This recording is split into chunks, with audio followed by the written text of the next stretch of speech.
So today we're going to be talking about Nathan Zed.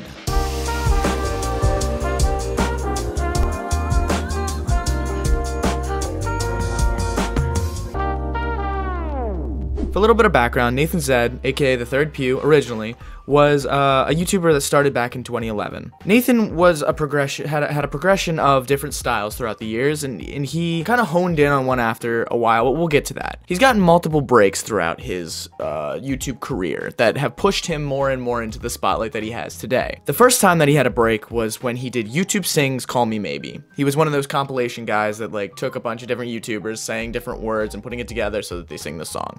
Originally, it did very well for him. It got about a little over 1 million views, and it gained him about like 10,000 subscribers initially. A little bit after that, he participated in one of Jack's Films contests, where he made a trailer for YGS, which is Your Grammar Sucks. That used to be one of Jack's Films' biggest series on YouTube. So for him to have won that contest was very big for Nathan. For context, this happened in 2013. This is back when Toby, Sean Klitzner, Olga K, and Tayson Day were all still making videos with Jack, and it was like, that's just to give you how long ago this was that he won this contest. To continue his break, his exposure to the YouTube community, he decided to make another YouTube Sings. It initially did him very well. It got a handful of views that also brought him a bunch of subscribers, but as the time went on, it was a failed attempt to continue to further himself on YouTube in a legitimate way. The people that were gonna stay weren't really there for the whole YouTube Sings thing. He got random people through that because people thought it was cool and it was just random accounts coming in and whatnot. But every time he uploaded a video afterwards, he began losing more subscribers than he would gain. At this point, after that second YouTube Sings, he kind of found his niche. He kind of found what made him on the YouTube platform when it was commentary. But it was a different type of commentary. It was a commentary that was way more personal. It was more guided around a certain subject, but it had a point to it. It had an overall message. It wasn't just him commentating on something that just randomly happened or like a current event. He put some personal intake onto it. He added something to it that made him stand out from a bunch of other YouTubers that were just commenting on things. With this, he got his third biggest break. It was the biggest one of them all that really kind of put his foot down, and like it showed who he really was in the YouTube community and who he was going to be and who he's going to sprout out to be in the grander scale of things. He found a video of Nash Greer when Nash Greer was very big on Vine, very big on YouTube. Nash Greer made a video where he was commenting on what he and Cameron Dallas and another YouTuber liked about girls and all of like the different things that they saw and they liked in girls and they looked for and saw attractive in women and whatnot. And Nathan kind of took this and shat on them. And for reason though. It was a good reason though. He took it and kind of pointed out the idea that you can't do that. This video did incredible for his PR. It did incredible for his subscriber count. He skyrocketed after this. He got more girls to guy ratio than like ever before in his entire YouTube career. And at this time, he had about like, I think it was around 30 to 40,000 subscribers. Now, as this progressed on, he realized that his niche was with the commentary. His niche was putting his point of view into things and kind of being the word of reason. Now, there was one thing that I did get out of this, this whole Nash Greer situation that he commented on, and the one thing that struck me and that hit me really heavily, like personally, was when he made the comment in a video afterwards. The next video that he made after the Nash Greer video was that he expected to lose subscribers over the span of after uploading this video, hating on Nash Greer because he expected people to just roast him and like be like, you can't say this, you're not big enough, you don't even know what you're talking about. He expected to get so much hate from this, but the reason he uploaded it was because he felt that as long as he can help one person, if he can help one person, make one person feel better about themselves, it was okay. A lot of people thought I made that last video so I could get more subscribers. The thing is, I thought I would lose subscribers. I was certain of it. Little backstory, when I made YouTube Sings Get Lucky, I gained about 10,000 subscribers, which was insane. But then every time I uploaded a video after that, I would lose like 80 to 100 subscribers and not gain like any. I started blaming myself because between YouTube Sings and the next video I uploaded, there was a gap of about 2 months. And I thought that those people just forgot who I was in those 2 months. So with the response video, I was positive I was gonna lose subscribers because 1, I was calling out someone that a lot of people liked. 2, the video was like 10 freaking minutes long. But then I realized, who the hell cares? My crap giving levels took a dramatic drop. Who cares if people leave? If they're gonna leave, I wouldn't have wanted them in the first place. I made that video because if I see someone getting hurt and I'm in a position to help that person, I have to take that opportunity. And that attitude is why he is where he is now. From that point on, he used all of his different social media to market himself in that way, in the way of the voice of reason, in the way of himself. All right, but enough about his background, enough about that. Let's get into his content. If you've been following Nathan for a while, you can tell that his comedy style has kind of essentially stayed the same, but he executes it in a different way. His videos are very quick-witted, it's very well scripted and executed, and you can tell that the progression from his first videos all the way up to where he is now, you can tell he's becoming way more comfortable with who he is and what he's doing. Early on, he would use a lot of his editing techniques to kind of push through his jokes, but a lot of it now is very personality-based in how he executes it from a verbal standpoint instead of an editing standpoint. He became a lot more comfortable with what he's saying and how he's executing it as a person, rather than fixing it in post and trying to make, oh, I can edit it this way to make it sound funnier. Nathan is very hip with his content to what's going on in the world around him, and he takes that old YouTube kind of like spin on it, like where you commentate on something and then you show like a short skit of yourself playing 2 different characters, like the old Niga Heger, like Shane Dawson kind of thing. He makes a comment on something and then shows a scenario in which it would happen, where it doesn't even break the scene in any way. It doesn't like jump to anything different. It stays within it, and it's kind of him talking to himself, elaborating on the point that he was trying to make. If you're looking for a YouTuber that is very old YouTube, OG YouTube kind of content where he does everything on his own, where they do everything on their own, they write it, they script it, they shoot it, they play every single character, and they do it all on their own. Nathan is very much in that realm of YouTube.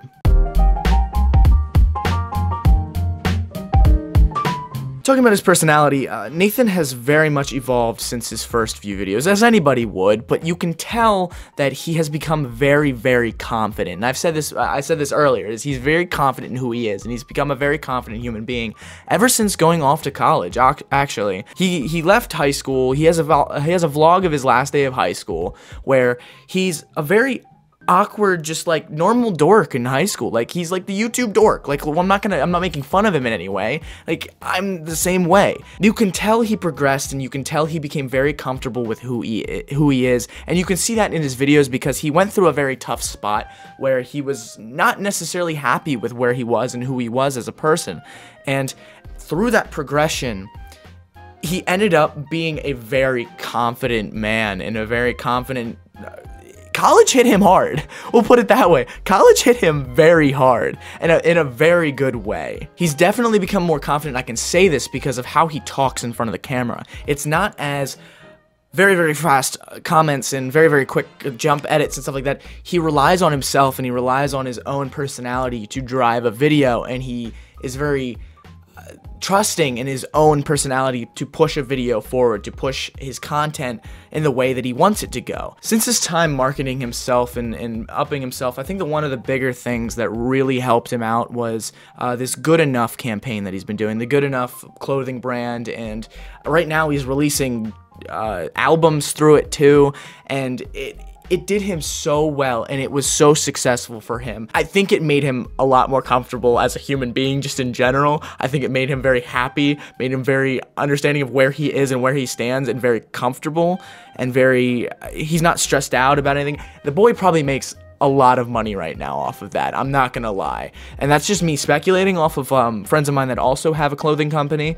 They make a good amount of money off of certain drops, and he drops multiple times throughout the year, and he has a lot of different styles of the colors and whatnot, and he probably stocks that pretty well. So I think having that financial security also kind of took a weight off his shoulders and allowed him to explore himself and the world around him a lot better. I think the brand also kind of shaped him in a way, or it brought out his inner personality a lot more. I think it definitely shaped a lot of his content and kind of gave a purpose to it. Because when he announced the Good Enough brand, you can tell there was a shift in intention behind his videos, a shift in realization that, like, he wasn't just there to comment on something, he was there to prove a point, he was there to make a difference. And he's talked about that ever since he started on YouTube. He started off being like, I want to at least help one person, going back to the whole Nash Greer thing, where he was like, I will upload anything if I feel like it would help one person, no matter what the outcome is. And I feel like he's gained a following big enough through his personal marketing of himself on his Vine, on his Twitter, and on YouTube, that he was able to just be comfortable with saying anything and realizing that the people that would leave are not people he would want anyways. Now let's talk about upload schedule. Well,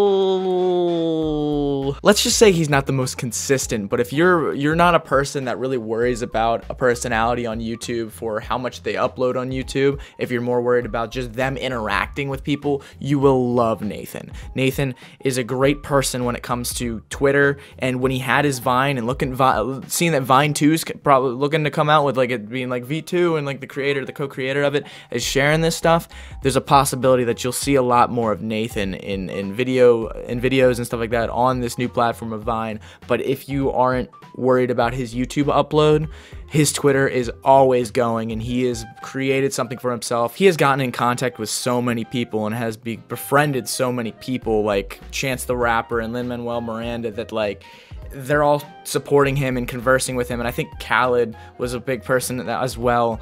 It might have been Khaled, not Chance the Rapper, I don't remember, but he has created this thing for himself that on Twitter he is going off. He is constantly making A1 content on Twitter. So if you're not worried about his YouTube upload, because his YouTube upload is atrocious when it comes to this stuff, there is one thing that I'm looking forward to, though, is every year he does, I think it's at the beginning of every year, like in the January time frame, he does a bring it and leave it, where he does the things that he's looking forward to the year coming up, and then looking forward to letting go of the year before.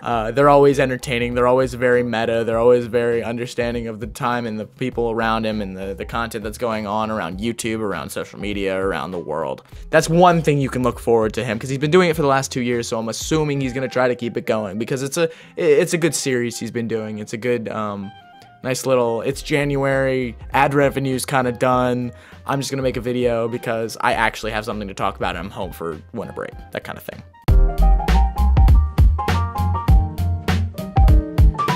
Now, when we talk about my personal likes on this, this is a very personal take on this. I feel like the rest of my video kind of showed a lot of what I felt about him, but this is me being very personal and very straightforward with how I feel about Nathan. And I've been watching him since he had probably 13,000 subscribers back when he was making stuff before, like right after the YouTube Sings. I never actually watched any of his YouTube Sings videos. That wasn't the reason why I congregated to him.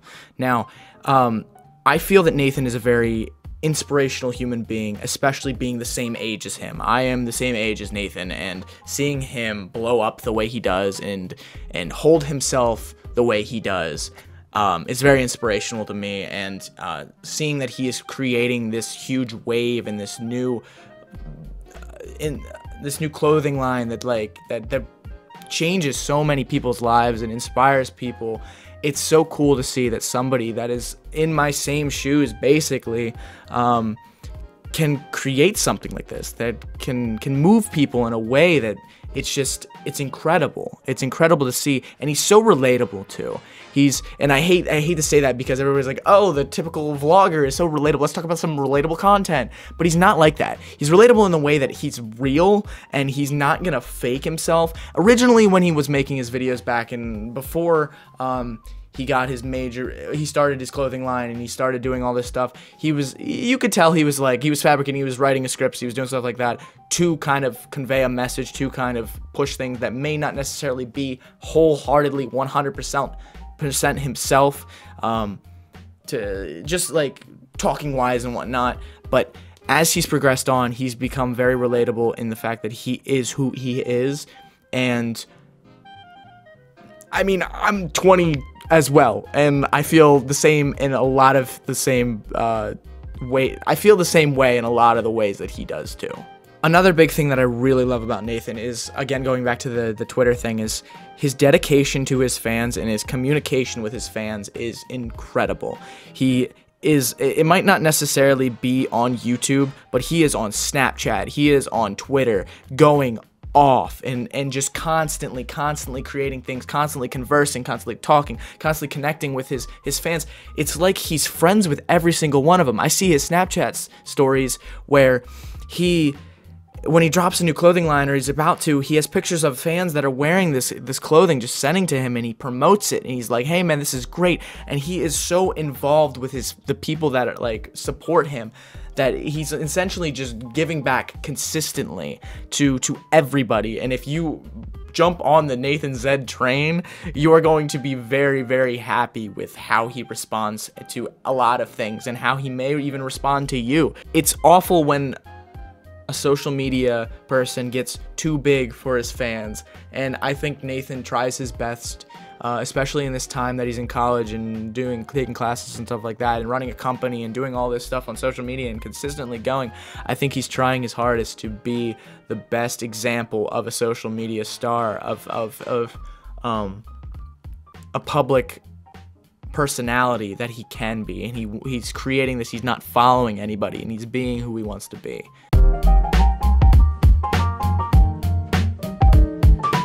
Personal dislikes. All right. One of the things that I wasn't very keen on, there was a short period of time where I felt like he was still trying to feel himself out for who he was being and who he is. And the videos that were how to reduce your swag and then selling out video, I think those were they just didn't fit with who he was, and I didn't understand it. And being a longtime fan, I didn't really get where he was coming from with that. Maybe I missed something on Twitter that he was trying to do, or like there was a whole campaign that he was trying to continue on.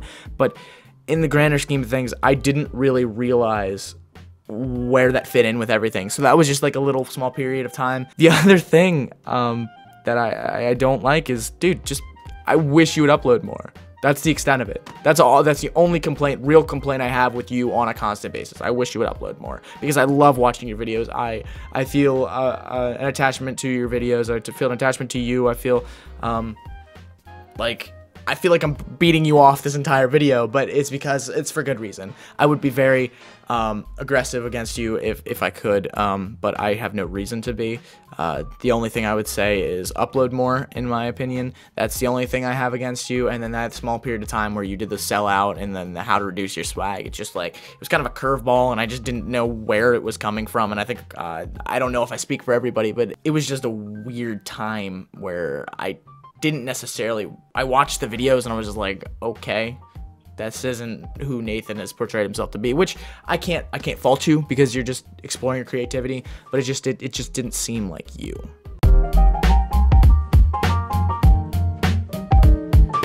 I give Nathan Zed, if he would have uploaded a lot more, if he would upload on a constant basis, I'd give him a 5 out of 5, but instead I have to give him a 4.5 out of 5. I hope that Nathan Zed could possibly be the next person that you fall in love with on YouTube, and then you binge every single one of his videos. He's got 67 videos, so it's not like you're going crazy, but it's a good time.